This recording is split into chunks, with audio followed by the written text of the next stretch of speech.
Okay, let's break this down, shall we? The fact that you call this a cult just shows that you haven't done your reading. You're following Fox News or CNN News, okay? You can't speak about another person's religion or about anything really unless you educate yourself on what you're talking about. So I can't respect your opinion when it's based on hearsay, when it's based on regurgitating what you've heard.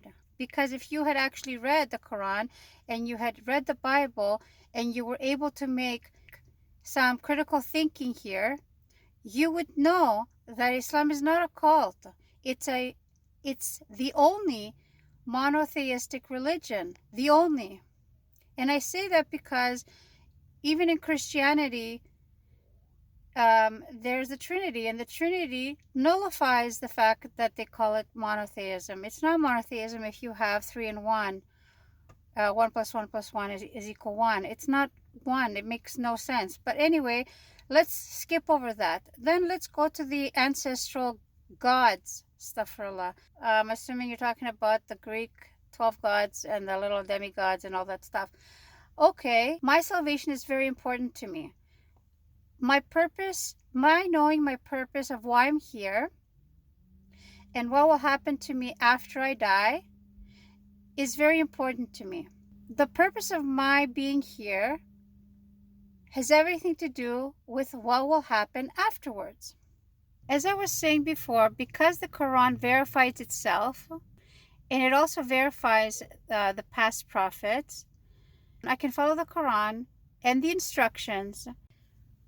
I believe that we have a creator, a designer that has created us and everything around us, and he has given us instructions on how to live our best life according to him. Just like if you were to buy an electronic device, you would get a set of instructions on how to use that device properly to the fullest extent and all the apps and whatever it is that it comes with.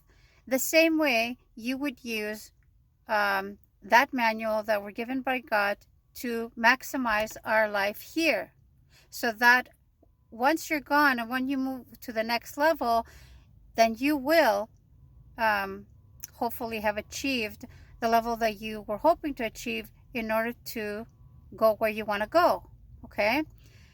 Now, for people who don't believe in God or who don't believe that there is a designer and a creator of all of this, you go ahead and do whatever you want. But my choice is to live my best life according to these set of laws or these set of rules, and to hopefully achieve what I want to achieve. I'm not going to be loyal to some silly ancient Greek mythological ideas, which I believe probably started from a good place at some point. It probably started as a monotheistic idea, and human beings being who they are, they anthropomorphized everything, visualized everything through some statues here and some icons there, and they turned it into this polytheistic, not monotheistic religion or religions. So, like I was saying, I'm not going to stay loyal to something that I don't believe in, because the reason that I'm here has value and it's temporary. And so I'm going to use the time that I have here in order to achieve my goals afterwards. Do you get that?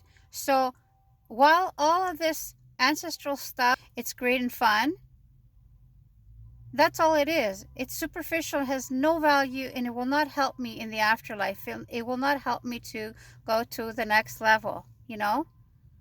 So that's the answer to the question.